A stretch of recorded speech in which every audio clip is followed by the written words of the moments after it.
Okay, folks, welcome to Thursday Night Stock Charts Live for, what is this, the 19th? Can't believe this month is almost over. All right. Welcome, everyone. Slowly allow people to come in here. Quiet night so far. Hope everyone is ready for Christmas. And let's get to it. What we're going to do tonight, folks, for those who are new, and welcome aboard, we're going to go over the weekly charts. Hey, Larry,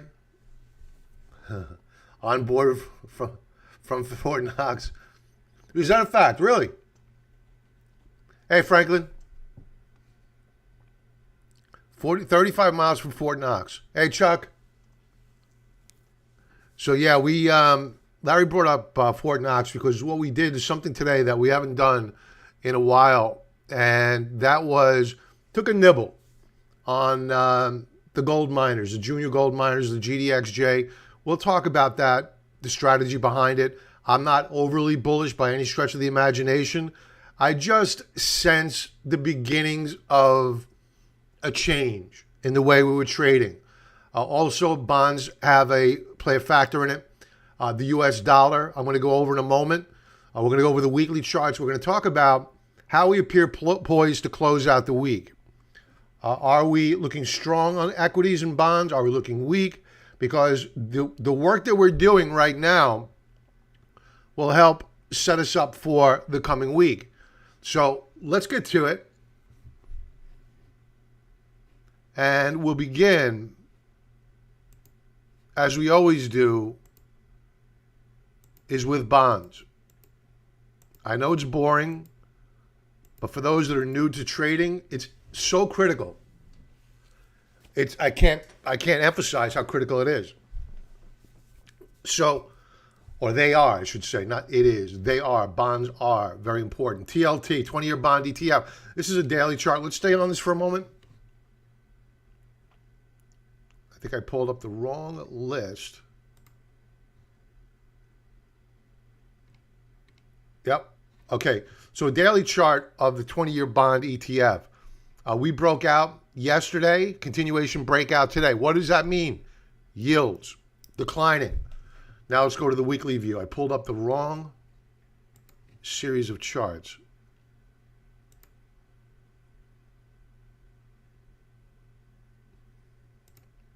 This is what I wanted.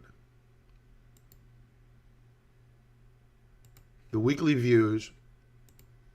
And here is the TLT on its weekly view. And we are up. We haven't quite broken out.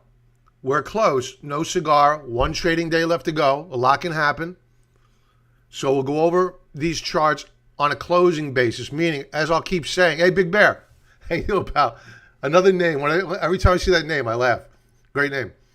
On Saturday, we're going to look at the closing price action. Right now, we have one trading day left to go. A lot can happen. We'll revisit it with members on Saturday. We'll go over the closing price action. Then we'll determine how we want to position for the coming week. So, as it stands right now, we have no breakout on the bond price. We're close, though. RSI, no breakout yet. Hooking up, though. So we're becoming more constructive. What I'm seeing set up here is I hate saying this, but almost a triple bottom. And I don't believe in triple bottoms. But let's go with a W formation and the pivot point of 171.69. That's the pivot point. We break out above that mark. You're going to see tech stocks zoom up higher. Not so much the cyclical names. So keep an eye on bond prices. And I'm going to show you a chart in a moment of why this is already playing out in the tech sector. Yields. They broke down this week at current. Again, one trading day left to go. We can have a big rally in yields tomorrow for all we know. So we are down below, as of right now, below critical support on the 10-year yield. This bodes well for tech stocks.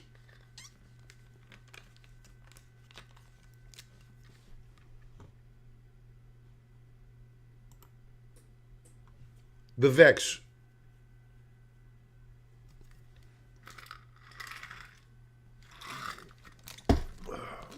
Out of water already. Weekly chart.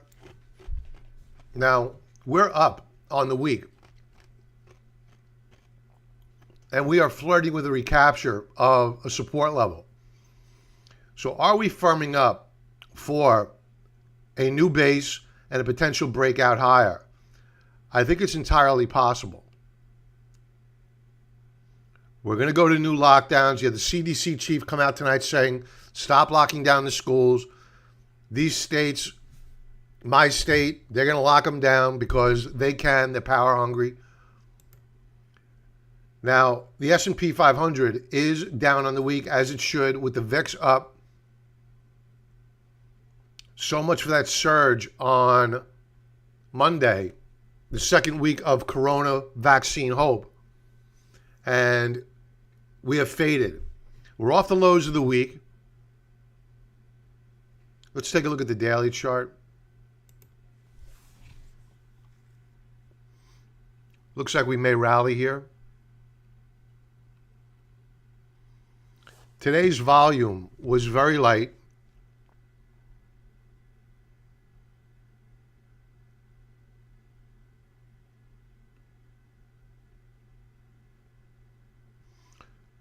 Now, what I'd be looking for on this chart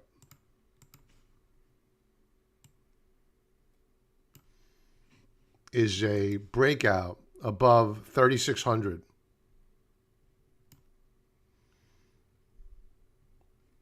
It's fairly bullish that we're putting in a higher low. We had a bullish reversal bar today.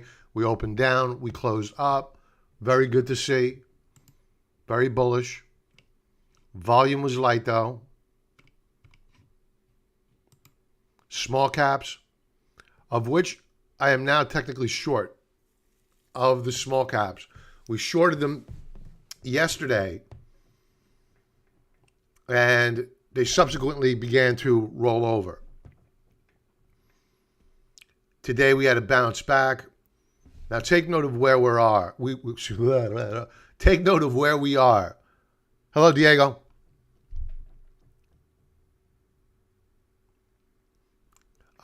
We are very close to the third standard deviation Bollinger Band. We're pretty extended, but I have to say, the Stokes look good. But I think we're going to pause here. If we don't rally back tomorrow to close near the highs of the week, I think we have problems. Volume to the upside this week is poised to come in at best at about average. MACD histogram is still rising, so that's bullish. So I wouldn't want to get overly short right now. But with the lockdowns coming, I know some people get upset about talking politics, but this is not really politics. It's you got to know your business, man, and what could shake your business up. Michigan has failed to certify their elections, meaning the city of Detroit. The election or the process in which we're going to decide our president is in question even further now. So what's going to do well? I'm not quite sure yet. I'm not sure. With this uncertainty, will we begin to sell off? Remember, during the time period of when you had the 2000 election, Bush-Gore, we declined over 20% within 30-odd days before bouncing back just as they were about, the Supreme Court got involved. Right around the time the Supreme Court got involved, we bottomed out. So the fact that we're not selling off right now, to me, is fascinating. It's really fascinating because it's certainly not historically appropriate. I'll put it to you that way. And in 2020, what is historically appropriate? I mean, we have earnings dropping like a rock at the stock markets near all-time highs. Go figure. So who are we to judge? The Fed is in charge, and we have a lot of question marks out there with regard to this economy. They're shutting it down again. And we have no bill, no spending bill, the banks. We're going to be looking to book profits here probably tomorrow on the banks because we're extended. Yields are dropping. That is not good for the banks. That's bearish for the banks. WG Shocker, hello, so RL, hello. JA. JA, I see a big sell-off coming. I'm not doubting it.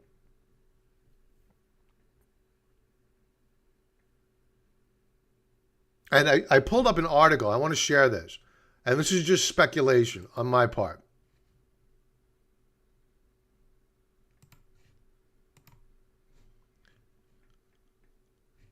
This is a headline off of Zero Hedge. This came out after hours.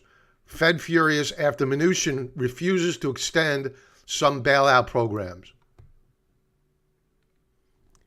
The Secretary of the Treasury is a cabinet member position. The Federal Reserve Chairman is not. Why is Mnuchin stepping away from these programs? My guess is that since the media is proclaiming Biden the heir apparent to the presidency, and you have Nancy Pelosi, who happens to be everyone's favorite whipping boy or girl, I think that there may be pressure on these markets now to, you know what, if the media is not going to report on this, perhaps they're going to put some pressure on the markets. I don't know. But why is the Fed secretary backing away from working with the Fed? Go figure. I can only speculate, and that's what I do. Speculate. This doesn't make me feel warm and cozy. Usually they have a pretty good relationship. That's beginning to change. Interesting meme.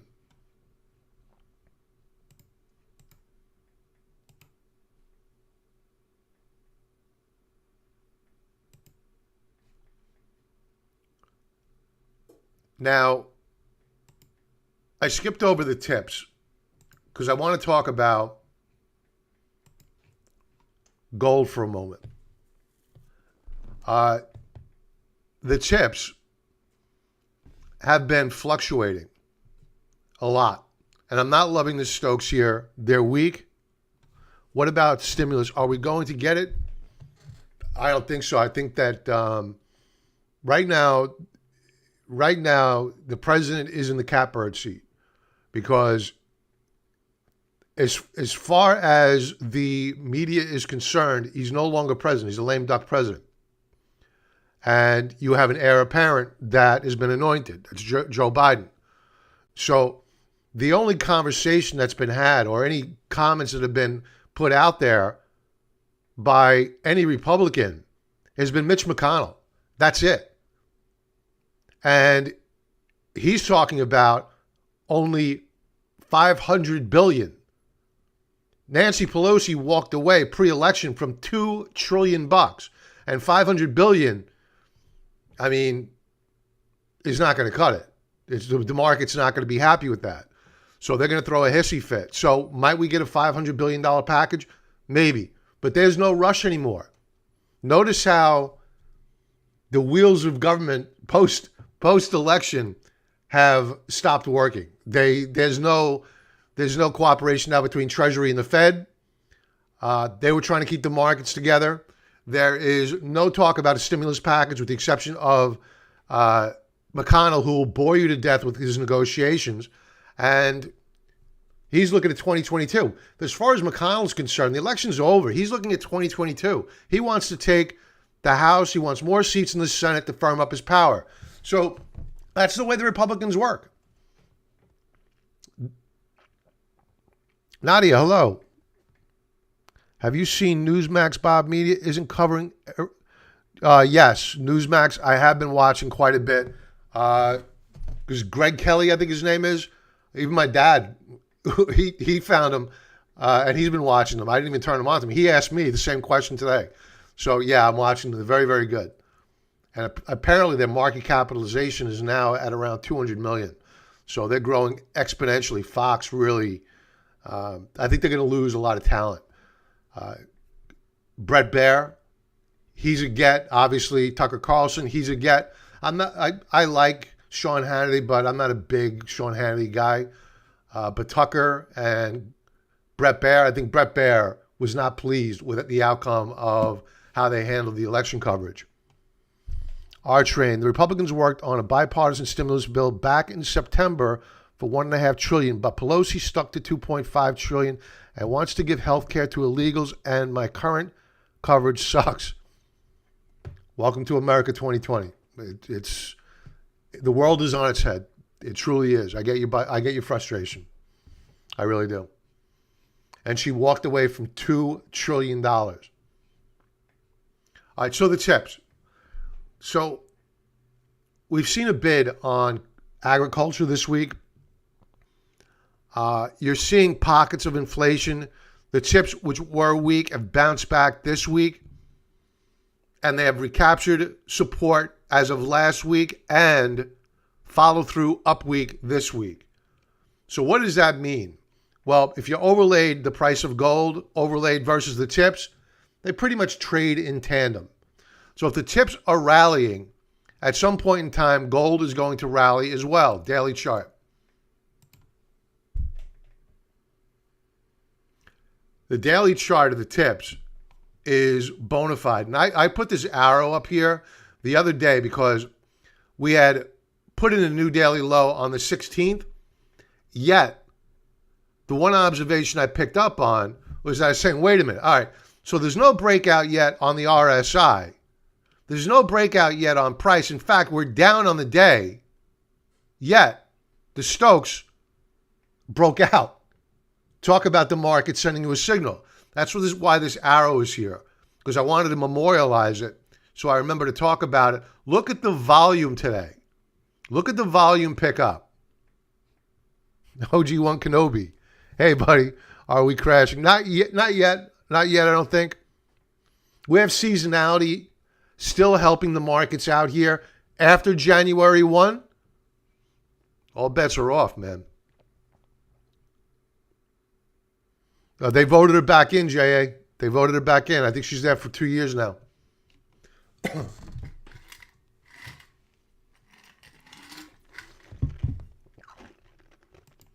Okay. Sorry, folks. I'm chewing ice because I ran out of water. So the other reason why we've been watching gold stocks has been the dollar. And the dollar, I mean, folks, this is not good.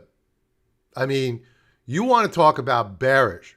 I mean, we are at the precipice of a huge, huge breakdown on the US dollar. And I'll point out to you the reasons why. And if you think I'm sounding doom and gloomish, you're right. You're right.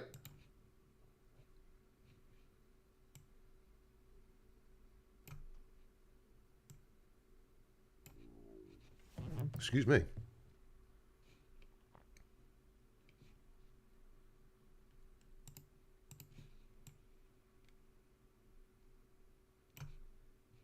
Let me just finish this and I will share with you my thoughts here. Now, the reason why we're focusing on the dollar is that we focus on correlations, right? We're not just going to look at the GDXJ and say, wow, it had a good day today. I'm going to buy some GDXJ. No. What we want to do is have an edge over everyone else. How do we get that edge? Well, we take a look at traditional correlations. Gold is priced in US dollars. Gold, about 87% of the times, trades inversely of the US dollar. So if you want to buy gold or the gold miners, you want to know that the dollar is about to get weaker, right? You don't want to see it get stronger because the correlation is working against you. So what are we seeing here in the US dollar? Nothing but bad. And I'll share with you my thoughts. Take a look at these Stokes. The dollar is so weak that we couldn't even rally above. We couldn't even rally up to 50. You know how they say 70 or 80 on Stokes is overbought? We couldn't get up to 50. It was so weak. So we rallied, rolled over. Look at this. Big rally, and then an outside reversal week, the week of the 2nd. Now what we're doing is we are flirting with a major, major break. Write it on your calendars, set a reminder, set an alert. If we close out the week down below 92.12, get ready for dollar Armageddon. Get ready, because you're going to see the algos just lean into this sucker. And once it takes out 91.75, an 88 handle gets into the sights of traders. And that is a major drop in the US dollar. We haven't been down that low since the beginning of 2018. So the stars are coming into alignment for the gold trade. Tips ready to break out. Stokes already have. That's a measure of inflation. Dollar. Gold is priced in dollars. Getting ready to break. How did it do today?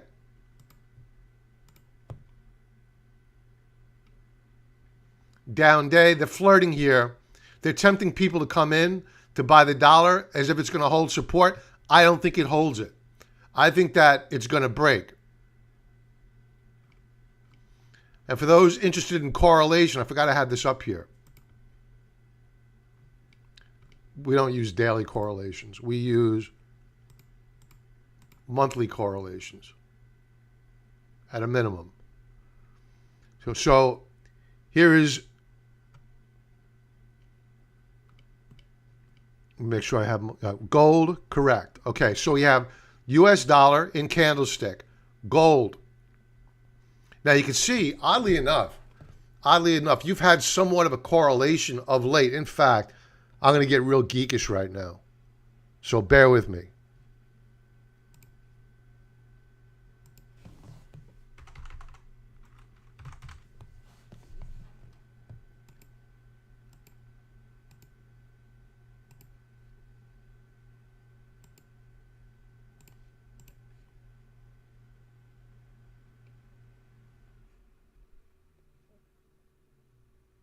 Yeah, the correlation is not as heavy as what it traditionally is.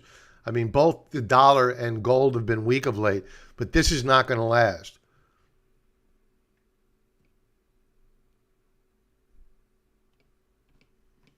So the gold trade is becoming more and more interesting. The only thing that's holding me back, besides the technicals and timing the trade, is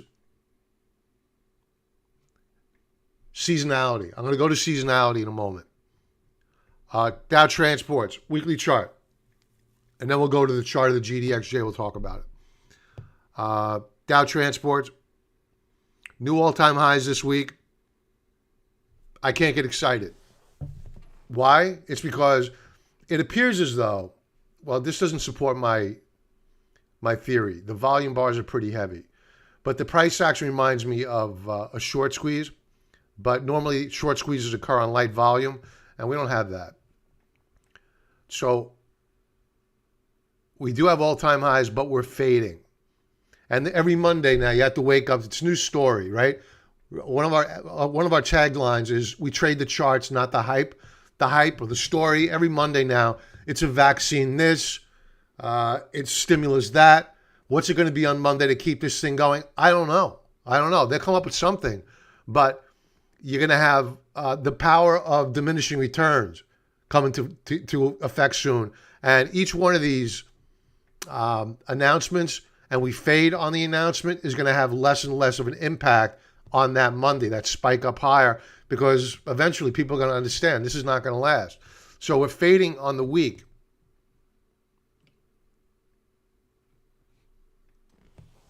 Futures are coming in.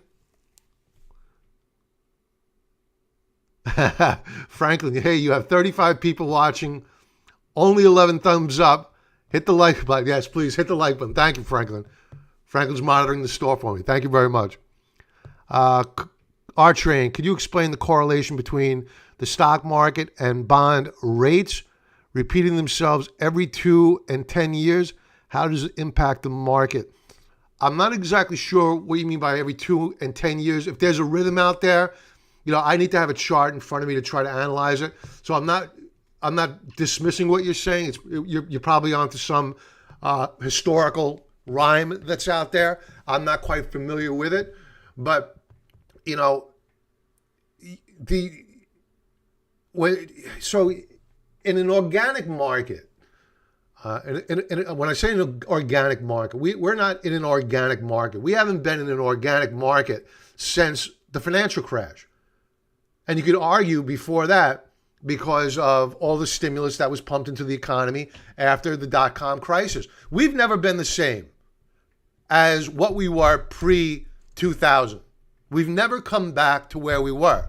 All we've had is bubble after bubble after bubble.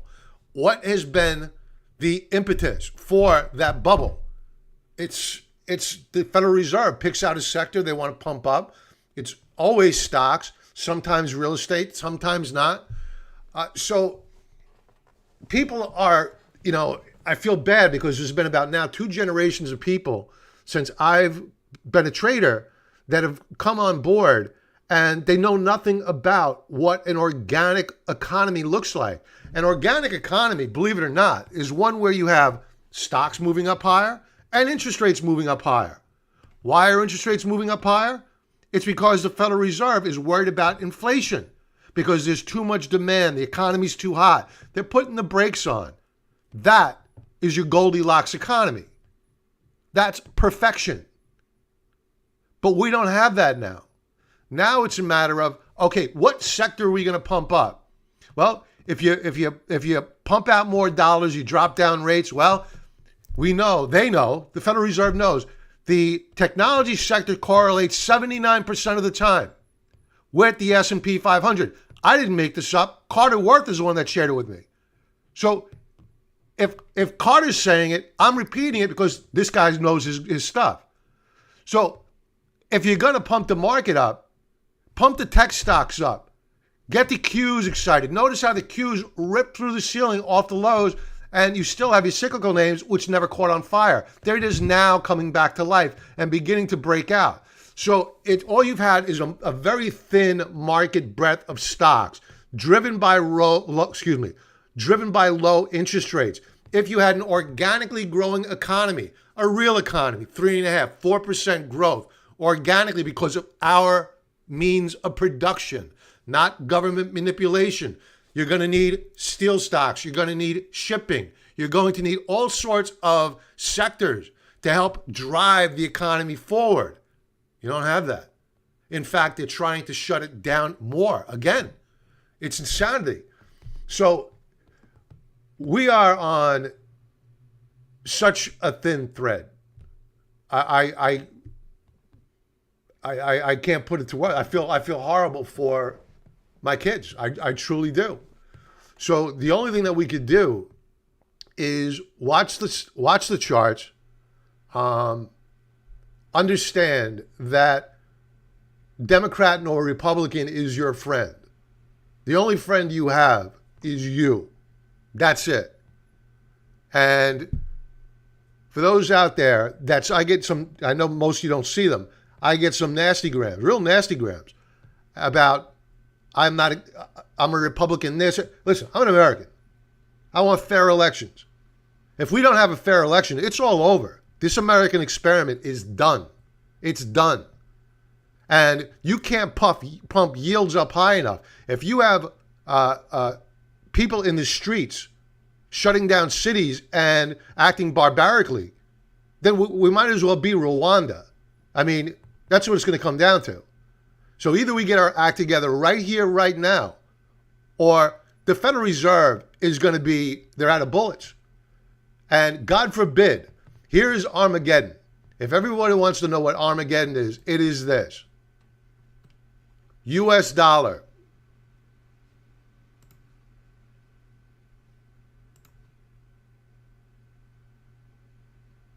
If the US dollar does in fact, am I in the right chart? No, I'm on the wrong chart. Does in fact break down. I'll get this right eventually. I pulled up the wrong chart.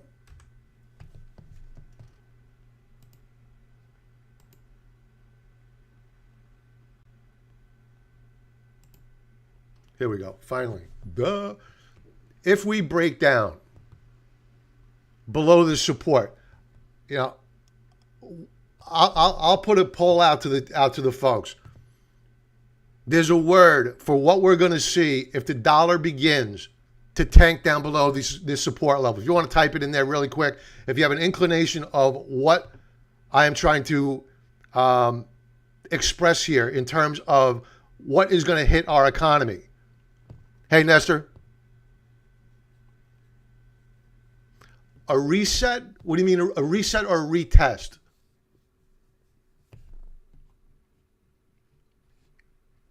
And for those looking for a clue of what I'm steering towards, look no further. No, I don't think that. I think what they're pushing for is for the House of Representatives to make the decision. I think that's the ultimate goal. You know, that's where I believe it's going to go.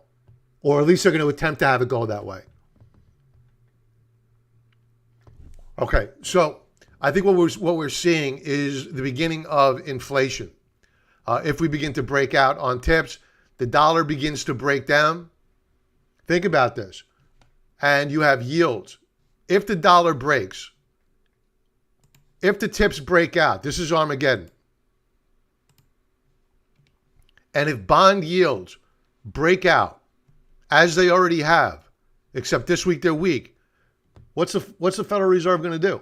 Bonds are dropping, dollars dropping, yields are spiking up higher. What are they going to do? Nobody wants our currency. They don't want our debt. What are they going to do? Talk about a quality of life. Our GDP is contracting. We've shut down our own country. We put a knife to our own throats. I mean, this is bad. All right, I digress. I got off track. Transports we did, looking very toppy. Dow Jones Industrial Average. Yeah, Nadia, I think you're 1,000% right there. There is going to be a big dollar devaluation. We have a hollow-filled candlestick on the week for the Dow Jones. We have broken out on RSI. Stocks are looking good as well. And seasonality this time of year is favorable to stocks. And that's why I don't want to be short-term doom and gloomish. S&P 500 we already went over. Small caps we already went over. The banks we already went over. Tues. All right, so you saw the 10-year yield drop down, right? Broke support. What did the Tues do? They broke out. So to keep this party going, the Federal Reserve needs to keep yields low and dropping to spike up the Qs. These are your mega tech names. They'll keep the S&P 500 from dropping like a bag of rocks as long as they're moving up higher. And frankly, the chart here looks pretty good for the Qs. I get the feeling what they're going to do is they're going to rally the Qs into Christmas. I should say the new year. Look at this higher low on the Stokes.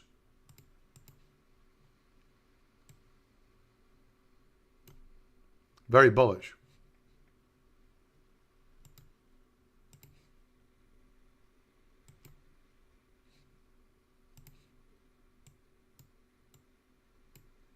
And we have broken out on the RSI. We did so a couple of weeks ago. We have pulled back, retested. It's hard to see, I know, on your end, but we are now hooking up. So it's a very bullish week for the Qs.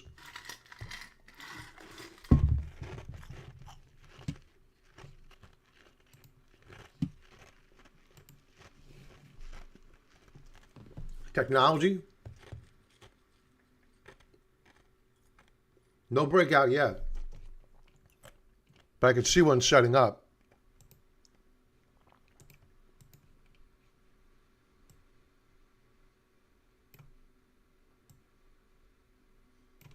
We've broken out on Stokes. We have a higher low, breaking out. This is what I like to call a stochastic pop. Very bullish.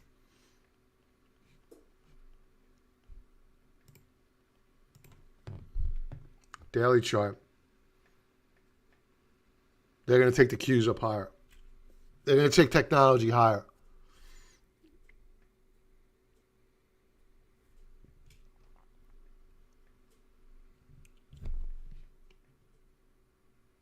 We're in a very tight wedge formation. We have higher lows, pulling back, a little stochastic pop setting up here. Higher lows in RSI. I think we're going up higher.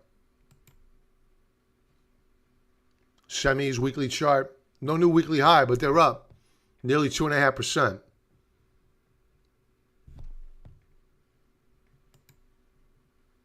I just want to take a quick peek of the semis on a monthly time frame.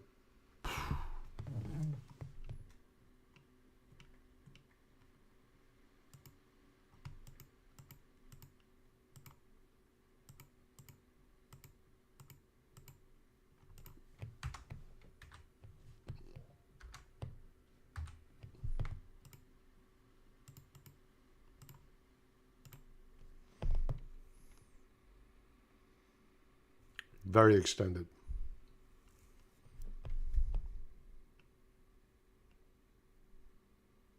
Horrible volume.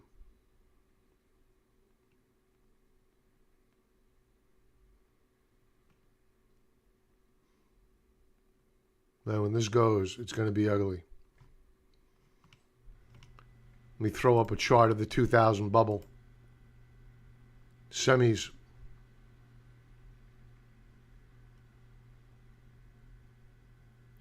This was a crazy time. This was 1999 through to 2000. No better time in life than to trade was right back here. Couldn't lose money. If you try to, I don't think I shorted once in 1999, 2000. It was crazy too. Biotechs broke out, retesting support. Franklin, I know you're out there. Franklin, you long of LEBU still? Hey, Benjay. Hey, Bob, sorry I'm late. Can you quickly review your thoughts on the after hours drop in the spiders? Yeah, I'll take a look at it. You're the second one that mentioned that. All right, I'll take a look at it. Yep, you got it. All right. So we're retesting the breakout point on the LABU. Okay. Weekly retest, it looks like, Franklin. It should hold. Unless something is happening after hours. Maybe that article I just went over is not being welcomed by the market. You bet, Benji. Energy. We sold half of our energy position. We booked profits there. We bought down here.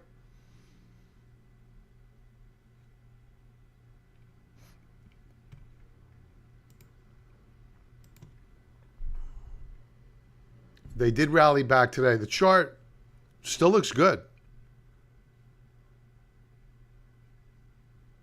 Still looks good.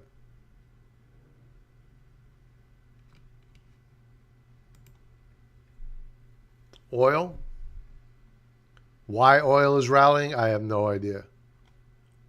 But it is up on the week, nearly 3.5%.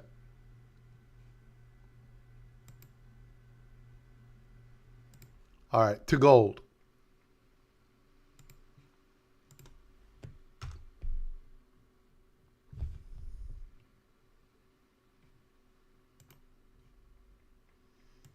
All right, so for those just joining in, we spoke a lot earlier, if you want to catch it on the replay, about the whys about gold. For those, again, who are just joining in, I mentioned that for the first time in many weeks, we had nibbled on the GDXJ. We sold a lot of it several weeks ago for a profit.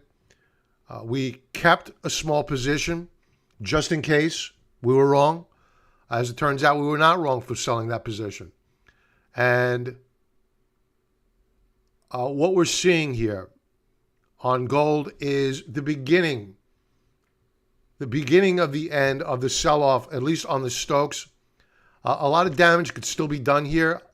While it's great to see that we're near that 20 mark, I'm not getting the warm and fuzzies quite yet. But we are holding for several weeks this 1850 mark. So if we haven't broken it yet, by this time next week, the Stokes are probably at or around the 20 mark. If we haven't broken it down at that below that level yet, we'll then be into December, which is not a seasonally favorable period of time. However, any pullbacks during December, we're probably going to want to exploit because January is a seasonally favorable period of time. So right now, I'm starting to get into the phase of looking for the turning point of gold. And I went over a couple of reasons why, using the bond market, the tips, the dollar earlier. Again, if you're just joining in, go catch it on the replay. Just scroll back to the beginning. And gold is holding up here. We're holding support. I'm not ready to go all in yet. In fact, we retested support as recently as today. Stokes is still weak. The question I have now is this. Do we put in a higher low? Or do we drop? Then once we begin to break out above this upper band of resistance, assuming we do not fail to hold, then we may add a little bit more. Then add a little bit more. And then by the beginning of the new year, we have rebuilt our old position, and perhaps it might even be bigger than the last time. Because we could take the profits that we booked from up here and put them to work down here. Now to the GDXJ. The GDXJ failed to hold support this week. It broke support. The however here is that I think we may, just may, be finding a low. Because while we've broken down on the week, guess what stopped going down? The Stokes. They're holding a support level. So what I want to do is this now. Get rid of this.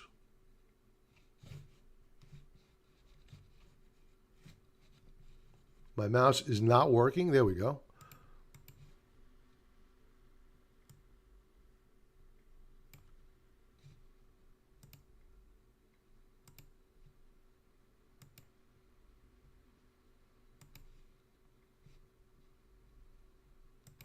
Okay.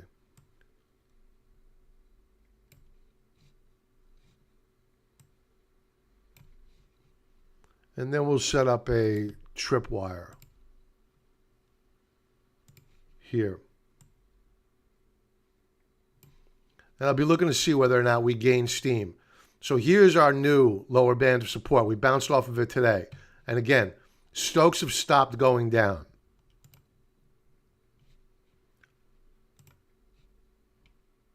Now on a daily chart, things changed a bit today.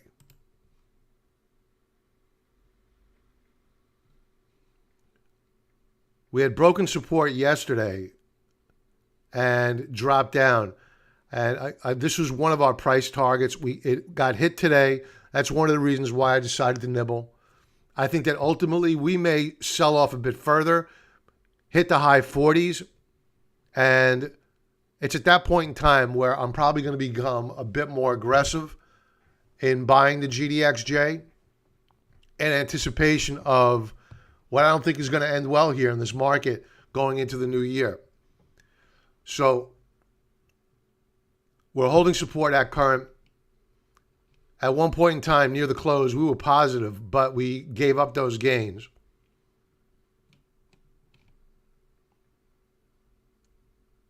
So that's the GDXJ. We're starting to see a bit of change, but I'm not overly aggressive bullish right now. All right, let's take a look at, what did Cal Main do today? It was down. Let's take a look at some charts that you folks want me to go over. Oh, let's go to the futures.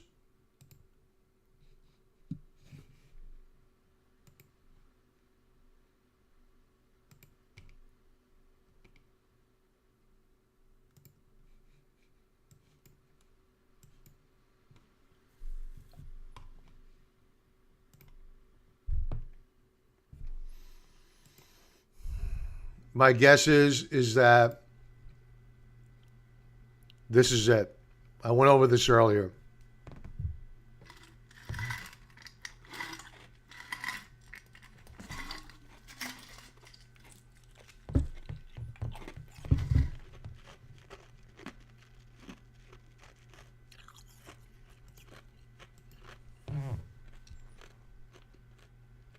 Looks like we're going to break.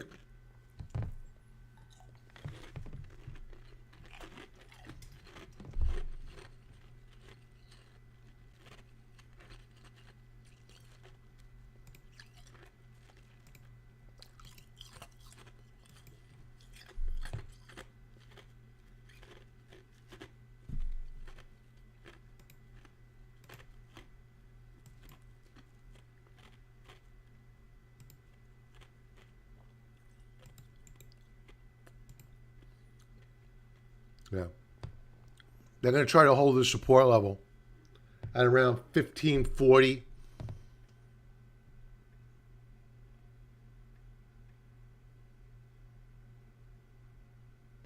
Let's set up an alert. I don't want to stare at this thing. If it breaks, we'll get notified. We'll come back to it.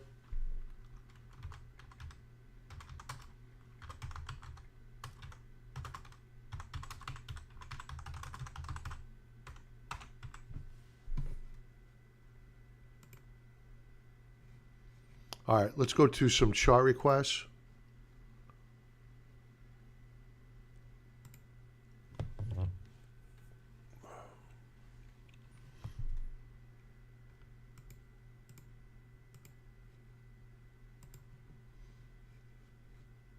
I just need to go into the members area really quick, grab theirs. What time is it? 6:48 already, my God.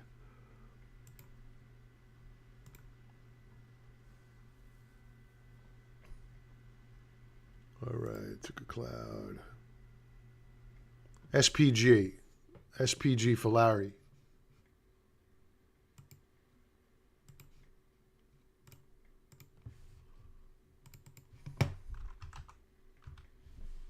Oh, Simon Property Group, interesting one.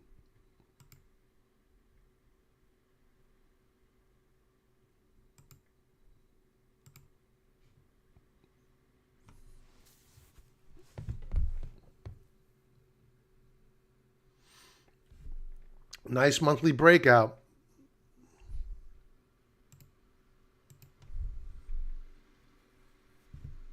Very, very nice.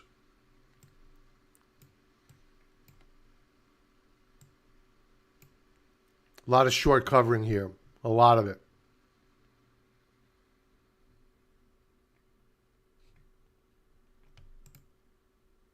Just keep in mind that 3 standard deviation Bollinger Band is being flirted with. I think we're going higher.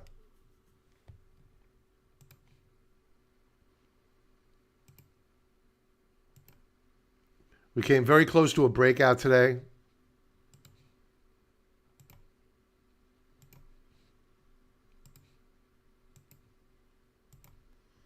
We have broken out on RSI.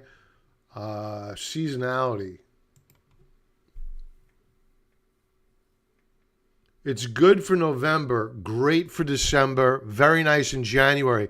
So a seasonally favorable period of time, and the chart looks good. I like it. Thumbs up. Simon Properties Group. All right, let's see if we have a cut request. Big Bear, GDRX.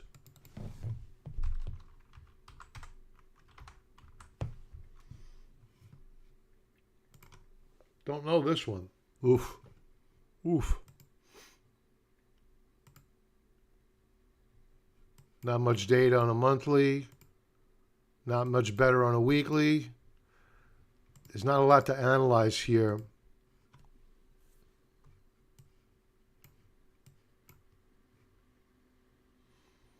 I think that what you saw today was a dead cat bounce off of the third standard deviation Bollinger Band. We could rally more, maybe even fill the gap, but there's a reason why it broke like it did. It's a new issue. Whenever I see an IPO, open, then trade sideways, and then take a dive, I'm really suspect of that issue. So I'm not seeing that this is an ADR, so I guess it's not a Chinese stock. So at least you don't have that to worry about.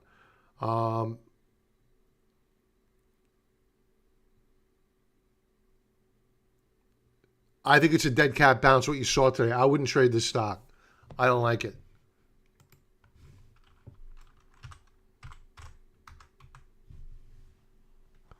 Bonnie Bean. Soybeans, huh? I'm doing well, Bonnie. How are you doing?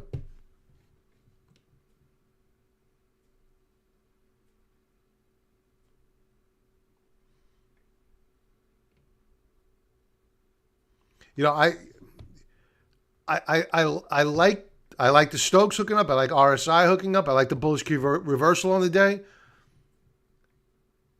I don't like the gap down. Why did it gap down? I need to do more research on this. I don't know whether or not I would take this trade. It just seems to be weak and getting weaker. One day doesn't make a trend, so I would avoid, unless there's a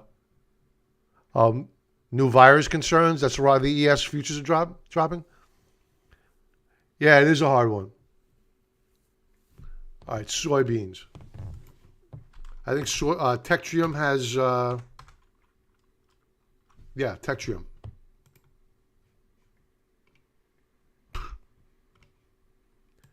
I love everything ag. Jesus Christ. Lovely. Bit extended on a monthly time frame. There's no inflation, folks. That's what they say. There's no inflation. Don't worry about that. Give me a break. Weekly chart. A monster.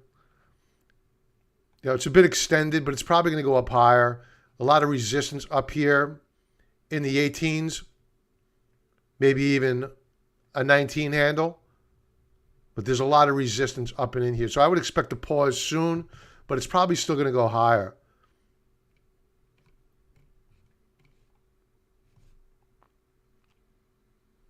Okay. What else do we have? Anything? Let's go back to the futures really quick. Not much happening.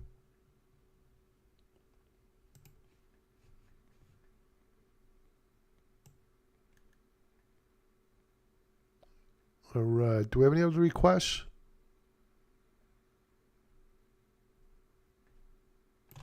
Okay. I'm just going to go through a couple of stocks that we've been watching. Hovnanian.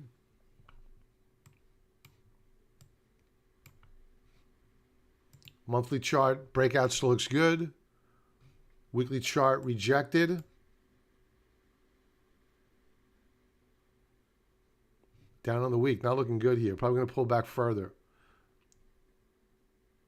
We have an alert set.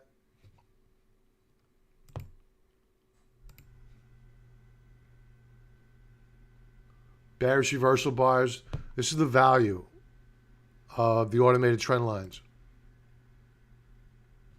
If you're thinking about getting long here, all you had to do was click a button and you would have been saved. I like it on a pullback to around $36 per share, and that's what we're looking to get long of it. All right. Not much in terms of requests. Oh, XLE. Nadia, XLE. XLE we did a little bit earlier, but we'll do it again.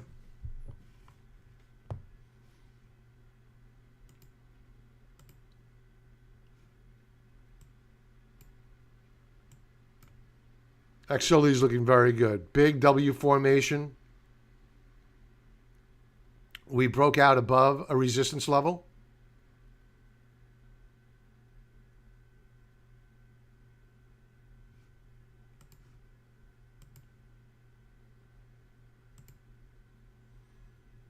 Looks good. A little bit of a fade. I think that a pullback and a retest of 34.88 next week would be a very good opportunity, assuming that the markets aren't rolling over.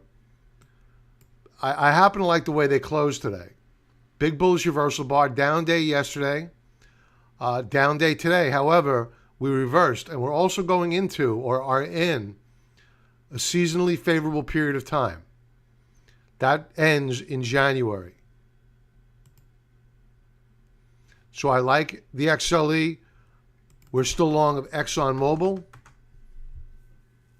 That was up today as well.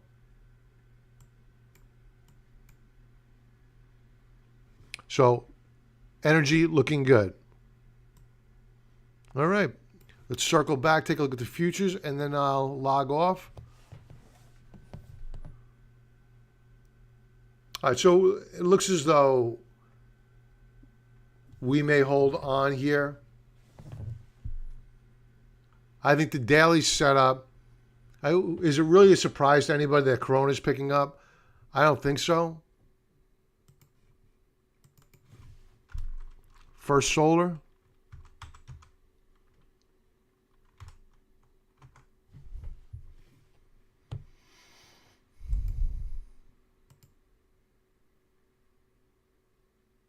I think it's just taking a pause right now. I like First Solar. It's had a heck of a run. It was due for a rest. Weekly chart. Yeah. So we pulled back. It looks as though we will probably hold the support level at around 81 bucks a share.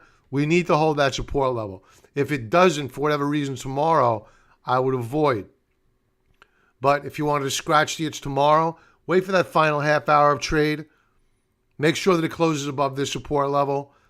Open up a small position. Then on a pullback and a retest of, it looks like 82 is support. $82 per share next week. Add a little bit more. Then add more on a continuation move higher. Leg into the position.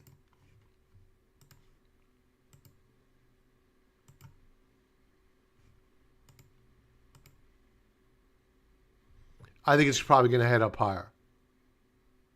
This support level should hold. Obviously, if the markets fall apart, then all bets are off. Call for or hold. Hey, I have FLWS. I am up 12%. Where can I buy more?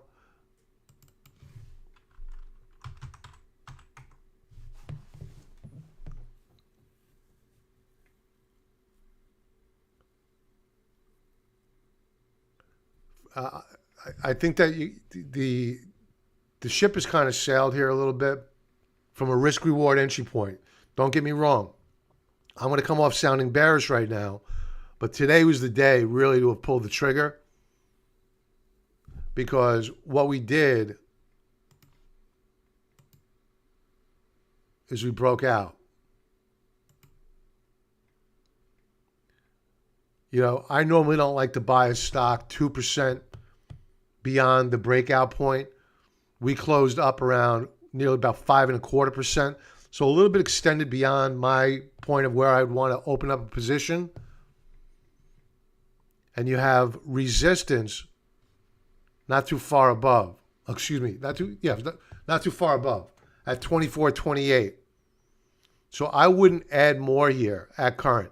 You've got too many resistance levels above.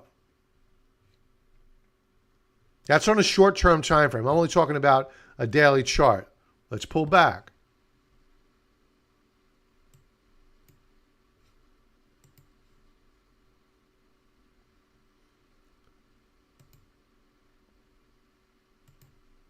Be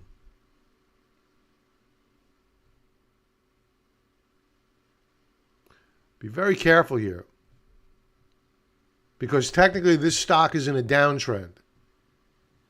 So what you're able to do is you're able to grab a tiger by the tail, ride it up 12%. I personally wouldn't go adding more here. Why? It's because the macro view is we're continuing to put in lower highs and lower lows. Now, there are reasons to be optimistic that things might change, meaning that your RSI is hooking up, but it has yet to break out. So the trend is down across the board. So I wouldn't go adding more here. That's me personally. I wouldn't wait for a date. Don't be date specific. Me personally, what I would be doing is I'd be looking for where my resistance levels are. Right? So you're long of the stock. You have a profit of 12%. You have resistance up at around 24.30 per share. Me, I'd be a seller into that resistance level. And then I'd watch for a pullback and a setup, a consolidation, and a better entry point for which to re-enter. So, and keep in mind also that seasonally, your November is an okay period of time. December it gets better. It's not great, but it's better. January is not a good period of time. So if you're looking to wait until February, I think that you're probably going to get a pullback probably in December and most likely in January if you don't get one in December. Watch for a pullback, a real severe pullback in January, then set yourself up for a February rally. That's how I would play this. Okay? Nat Gas. I will leave off with Nat Gas, and I will say goodnight to everyone.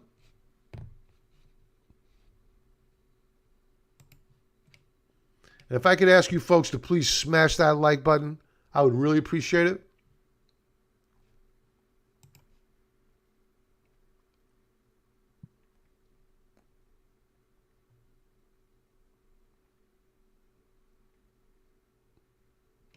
Let's just use the UNG. I'm starting to fade here. UNG. Avoid it.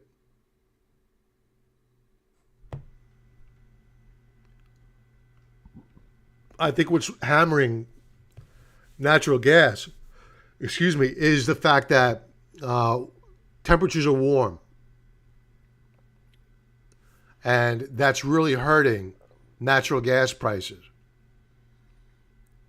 So I would not be a buyer here. I do not see a setup. All I see is new lower lows. Daily chart. They may rally it here to fill a gap. I don't think it's a sustainable rally. I think we may break the May lows. Look at this volume. Tremendous amount of distribution.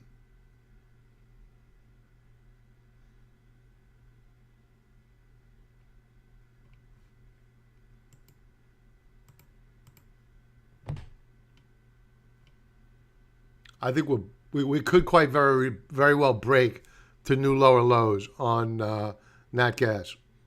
I would avoid.